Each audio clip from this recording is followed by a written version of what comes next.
just talk about Sunday schedule here for a little bit. If we could pull that up, see what games we got coming up.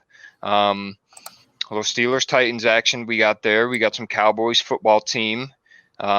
Which, by the way, a little nugget here. The Washington has confirmed that at least through next year they're going to remain the football team, which I really don't mind it, bro. It kind of just works. It kind of just works. I mean, I think because we just refer to them as Washington. I mean, like you said, at this point, we're already so far in. What's the point in going back and naming them the Red Tails or the Red Hawks or anything like that? Just keep it the football team. That's got nice Cowboys or Washington there. I'm taking Cowboys. Yeah, I like Cowboys quite a bit. I don't think Kyle Allen is really gonna perform that well. Dude, the NFC East is a crapshoot, bro. It's really hard. And so here's another thing. We're talking about trades and trade deadlines. I mean, what does Washington do with Dwayne Haskins at this point? I mean, you know, they got him benched. I know Kyle Allen is Ron Rivera's guy. But I mean, I just don't know what you do. I don't know. I think he's kind of in the same boat as Darnold, where it's like, hey, we're going to possibly look to move off this guy, but what team would want that caliber of a quarterback at this point, unless they think maybe they go and sit under a guy for a year to maybe learn and whatnot. But there can't be a huge market for him, I wouldn't think. I wouldn't think either. I mean, a great point. He's super underdeveloped at this point. Like Dwayne Haskins. Well, that's my thing, and I think needs a lot of work. I think benching him is not going to help him either. I mean, I don't think anyone this year expected Washington to come in and be a good football team. So, I mean, and you invest a 10th overall pick into Dwayne Haskins, and then you kind of bench him for Kyle Allen. I mean, you kind of just stunting them. And, you know, that's how these guys just kind of get bounced out of the league because they you know, they don't really get a shot. And they only the limited tape he does have on film isn't necessarily good. He's had a couple of spots where Haskins has looked really good, but I think that's the same thing.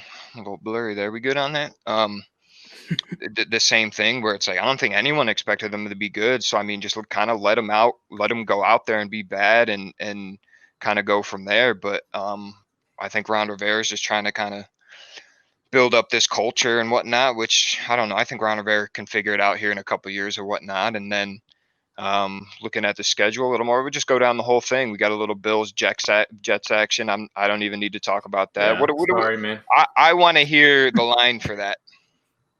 Bills are -13 right now, I believe. Wow. Gee! And you know what? I'm hammering that bet. I'm gonna hammer it, dude. There's no, you know what I mean? Definitely do not hate that. There's no way.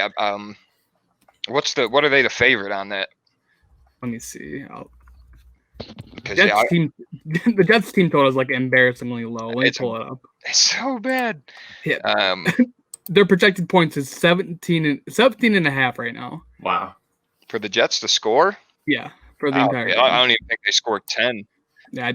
So -13 is not crazy at all. I think that's spot on. I'd take a -20. Jesus Christ. So, yeah, I mean, that's going to be something I know for sure. I'm turning off at the second half. Keep going here. We got a little Panthers-Saints action. We were just talking about the Saints. You know, we got Michael Thomas out. I think they have Emmanuel Sanders out, maybe somebody else. And that's a good matchup. It's a good matchup. I think Teddy goes in there Sunday and gets it done. I like the little revenge narrative against the Saints. A little something like that for sure. I just think with all these injuries, I mean, they're 3-2, so they're obviously playing good football. I don't see him hold on. But Drew Brees to me has not looked the same throughout the season. And maybe that's just me. Maybe that's him not having, you know, slant god Michael Thomas. But football team just hasn't looked the same, and I'm not sure, you know, how that ends up. I've been watching the Panthers games too, and I mean they're just, you know, they have a very limited roster. They have a lot of firepower on offense, and so I like where they're going to be. You know, I don't think that's a bad football team at all, but I like them going into that. I like them going into the Dome and possibly sneaking away a win with that, which will put them right on second in the division there, which is kind of crazy to think about. I don't know. What do you guys think about that one? Yeah, it should be definitely a fun game to watch offensively. Both are pretty explosive on the offensive end. Mm-hmm. I'm Oh taking yeah. Saints for no specific reason at all, but I just like the Saints in the dome, bro. Moving on next, we got Packers at the Texans. I'm taking Green Bay all day. We got Aaron Rodgers coming back after his first loss. Green Bay came out 4-0, kind of got knocked back a peg there. I think they're just going to come out firing against a 1-5 Texans team. I think they're going to have some issues. Mm-hmm. Which the Texans being 1-5 is crazy to me, man. They've lost a lot of close games, so it's not like And that's totally true. indicative of their play. I don't think. That's true. I mean, and obviously stuff going on, whatnot with Bill O'Brien making some rather poor decisions, trading wise, GM wise. But yeah, that's definitely been one of the shockers to me. Minnesota and the Houston have been two of the more shocking bad teams this year. Like I said, I don't necessarily want to call the Texans bad because they have lost a couple really close games, but I just thought maybe Deshaun Watson would be able to figure it out. I mean, he's so good, and obviously they still got JJ Watt and whatnot, but to me, what I've seen with the Texans is, they go out and trade for David Johnson, and it looks like they're just trying too hard to feed him and get him involved. It just doesn't look natural. It looks kind of like a play where it's like, hey, we traded top 2 wide receiver in the league, so we got to make this count somehow. We just got to feed David Johnson, when I just don't think it's been working right. But yeah, I don't know. I think the Packers definitely win that game. Like you said, I think Aaron Rodgers is going to come out looking to kill. That I could potentially see being a little shootout, though. I see a high scoring game from that. Yeah, I was just gonna say. Little back and forth action between Mahomes and Rodgers. I'd like to see Mahomes, Watson use his legs a little bit more to open things up for the pass. But Texans, though, is one of those teams where we were just talking about potential trade deadline. I think they'll be sellers. I think they look to get rid of the Randall Cobbs and the Duke Johnsons. I think they just try to get those off the books because I don't think they're going to be able to be good this year. So I think they just kind of got to let it happen. And I don't necessarily know what you do with Brandon Cooks, who I think is just one of the most overrated players in the league. Nothing against him, but for what he's making. He has played super well the past couple of weeks, but again, I don't think he's what people talk about. He's not. He's never going to be a wide receiver 1 on a team. What's he been? He's been on like 4 teams in 4 years or something like that. I know he started off. Did he start off with New Orleans or New England? He started off with New Orleans, I think. He's played for the Rams. He's played for the Patriots. Now he's on Houston. So I just, oh my God, what the fuck was Bill Bryan thinking, dude? He just fumbled the bag on that. You got Kyler Murray and Nuke down there in Arizona, just connecting perfect. And I don't know. I think to take that away from Deshaun Watson, especially after you sign him to like the second highest contract, to then just take such a huge weapon away from him is crazy to me. And so when I look at that, though, like there's nothing against David Johnson. I know he's not necessarily what he used to be. I mean, 2-3 years ago, he was arguably one of the better running backs in the league. And it's nothing against him. I just think when you trade away DeAndre Hopkins for him, it just makes absolutely no sense. I don't want to shit on David Johnson, but it's just a dumb move. Just a bad trade. That's all there is to it. So we'll move on to the next game. We're here looking at Browns Bengals. That should be a little fun one. Another AFC North matchup. I got the Browns sneaking out of this one. I love me some Joe Burrow this year. Dude's been looking really good, but he's. I think the Bengals are a little bit looking like the Eagles this year, where it's like it's all on the quarterback to kind of get it done. And Joe Burrow's been out there playing lights out, but I mean he's been getting just murdered. Dude's been taking some hits, man. He's throwing like 50 times a game, and it's just I like the Bengals weapons too. I think Joe Mixon is out, which is the reason why I'm going to take the Browns. And then I don't know what's going on with AJ Green. That's another guy I think they have to move off of at this point. We saw a couple of plays last week where it looks like he just didn't care, didn't want to be out there. And I think AJ Green is still worth something. I just think when you got so many other young weapons on that team with the Tyler Boyds and the T Higgins, that I just think it's time to possibly move off AJ Green. I know AJ Green isn't isn't obviously as good as Julio Jones, but that dude's been a 7-time Pro Bowler, and I still think he's got some good football left in him, but they're just not getting him involved in that offense. But I don't think there's a very big market for him either. He's super injury prone as it is. yeah, So that's worst decision fantasy wise for me to pick that dude up. I started him for like 4 weeks, dude, and it's just like you're getting one target a game. He is due to explode one of these games, so it's just a matter of one. Matter of one, yeah, I agree with that. He'll definitely maybe have one. I could see them, like you said, market-wise, maybe this week they do try to get him involved, show people, hey, he can still play, maybe raise his, trade value or something. I just don't see him finishing the year with that team. I don't think there's any place for him in that offense. But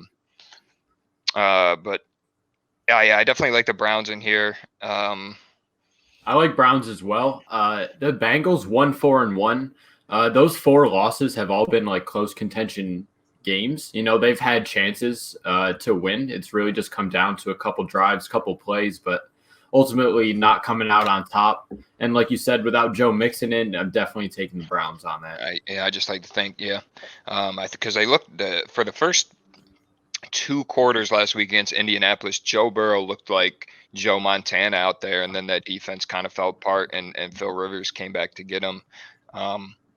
And that's not discourage any Bengals fans. I think you guys are set up pretty good for the next couple of years. I know they're probably still going to be bad this year, obviously, but I think that's a real bright future up there in old Cincinnati. I think Joey Burrow is going to be that guy. Then what we got here, we got a little Lions-Falcons action. Personally, I could care less. Unless you guys got something to say about that. I'm not watching that crap. Jesus. Fantasy, Calvin Ridley about to pop off. Yeah. I think that's another sneaky shootout game. I think Todd Gurley does pretty well this game as a bounce back spot. The Lions run defense is absolutely abysmal. Yeah. So I like Todd Gurley quite a bit if you're playing DFS.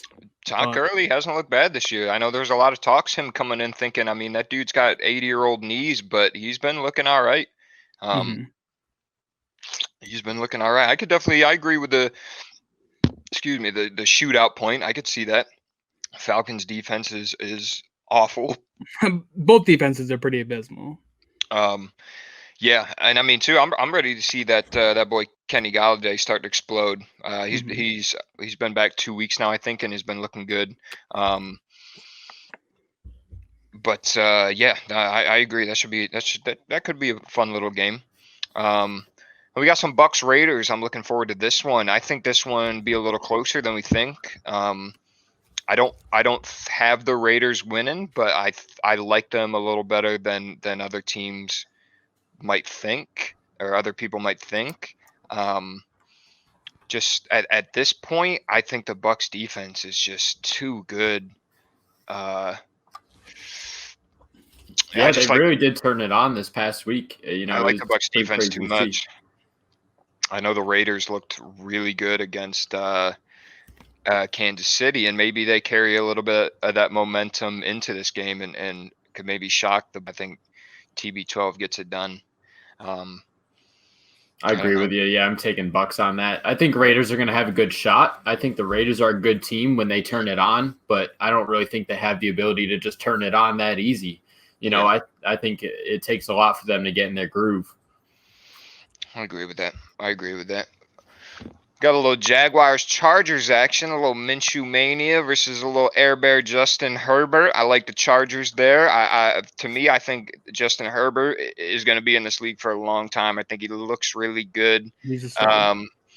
Not only from a physical appearance. Damn, that's a handsome man right there. He's got that Disney Channel hair that you love to see. I like him in that game. Just because of the weapons they have. And the Jaguars just aren't very good. And I think every week you start Gardner Minshew, you're just kind of asking for it. I just don't think he's the guy. Good story, fun energy. I know the people in Jacksonville love him, but he's just obviously not the guy. I think I've said before, I think the Jets are obviously in the running for the Trevor Lawrence sweepstakes, but I could see the Jaguars going for the next guy coming up in the draft, maybe a Justin Fields or Trey Lance or kid there out of Florida. I forgot his name, but they'll definitely be up there in that conversation. I like the Chargers, though. What do you guys think? I do as well. They're another team that should not be 1-4. They've lost a lot of super close games as well. Yeah. And they are stacked on both sides of the field. Yeah, They're going to be super good here in a couple of years, I think. Yeah. No, I You think got the line on that game, Twig? I could pull it up real quick. Yeah, I would take Chargers as well on that. I mean, I don't know. There's no way they're not I the just don't like the favorite. Jags. Just don't like the Jags winning that game. I just don't. Yeah, they're Don't see 7.5 point favorites right now. I like that quite a bit. Yeah. I like that. I like that. I think Joey Bosa is going to eat up. Just keep going down the line here. A little 49ers Patriots action. Now, this is a weird one. I saw a stat earlier that when Belichick and Shanahan play each other, they're very, very close games. I like the Patriots. I don't think Cam Newton has another performance like he does last week. I think he comes into this game looking to make a statement. Just my biggest problem with the Patriots, dude, is they just have absolutely no receivers. I don't know who they go get or potential move they can make, but they just no firepower on offense. Obviously, the running back position, I think you're okay. Sonny Michel, James White, our little white boy tank back there. What's his name? Rex Burkhead. So I don't know. I can't make a decision on that game right now. I think that'll be a good game, but I think it's going to be super close. You got two great minds going at it with Shanahan and Belichick. I want to think Belichick pulls it out in the end, but I don't know. That's a good game. Jimmy G revenge narrative. I don't hate that either. Yeah. I didn't even think of that little Jimmy G revenge tour. Maybe light a fire under him. Cause they yanked him last week, didn't they? Mm-hmm. Yeah, that's not good. Like me personally, I don't think Jimmy G's that guy at all. I'm not a big Jimmy G fan. Good looking dude for sure, but I don't think he's a good football quarterback. I know they went to the Super Bowl last year and whatnot, but their running backs and that front seven was insane last year. I think he's a very good game manager, but difference maker, I'm not too sure. So we'll see with that one. You got some Chiefs Broncos action. I mean, I can't not take the Chiefs. I think the Broncos could definitely do it, but I'm not going to bet against the Chiefs and Patty Mahomes. There's just no way. I don't know what you guys think. Without Melvin Gordon, I don't think they really do much. I know Drew Lock is back, but even with that, I don't see a scenario where they don't get blown out here. Easy Kansas City lock there. I mean, but this next game for me, this is the game I'm really the most excited to see. I think this is going to be an absolute offensive clinic shootout. Yeah. 100 points on the board. I'm trying to see some touchdowns here, boys. And I think this game's going to be it. Russell Wilson versus Kyler Murray. Agree 100%. Kyler Murray! Ewok! Ewok Murray. Love World's tallest little person. Yeah, I'll make a t-shirt right now. No, I definitely think shootout. I still think Chandler Jones isn't there. Right? He's out for the year, I believe. Out for the year. Yeah, I didn't see what his injury was. Definitely offensive game. Because we've seen that a lot of the Seahawks being 5-0, a lot of those games have been. I mean, they're getting the score ran up on them, and Russell Wilson's just bombing throws, and they have to score. I mean, that defense is for being a Pete Carroll team is not looked really good. But we've talked a bunch of times about that boy DK Metcalf, and you just throw the damn ball in the air, dude. He's gonna go figure it out. It doesn't even need to run a route, nothing, dude. Just throw it up. He'll go get it. He's just bigger and stronger than everybody. Athletic freak. Yeah. Athletic freak. There's no cornerback in the league, I think, that could hold him. Then a Monday night game. We got a little Monday night action. Bears-Rams. I really like this game. Somehow the Bears are 5-1. They've won some really ugly games. I don't know who I like going into that one. I really don't know who I like going into that one. I think Sean McVay come up with a good game plan to suppress that defense a little bit. I mean, the Chicago defense is scary, but I think I like the Rams there because I'm just not sure. How the Bears are 5-1. But I think the Bears are sneakily a really good team. Think so? They're another team with a really scary front seven. Why do Khalil we- Mack is an absolute animal. Why do we Eddie- say that? What do you mean? You think they're a sneakily good team? I personally don't see it. They just had offensively, they're not great. I think any other quarterback besides Nick Foles or Mitchell Trubisky throwing to Aaron or Allen Robinson, I think it's easily a top 5 wide receiver talent in the NFL. Yeah. Yeah. Who they got in at back there? I know Cohen's out, isn't he? David Montgomery's not nothing special, but Yeah, I could see them making a play potentially. they just play super Back. slow paced, and they just know how to get the job done. I don't know. Yeah, I agree. I really like I love the Rams running back core. I think they got some real. I know Austin or no, that's the Chargers. Darrell Sav or Henderson, what's his name? Daryl Henderson. I think they got a good group of running backs back there. And I think just because of how limited Jared Goff is, they're a good running team that he can break it open. I think too, the Rams have, I think, you kind of said about the Bears, one of the more super underrated wide receiver cores. They got some players out there, Robert Woods, Cooper Kupp, and the gang. Definitely, that'll be fun little Monday night game right there. I'd like to see. I think that's gonna wrap it up for our little football talk.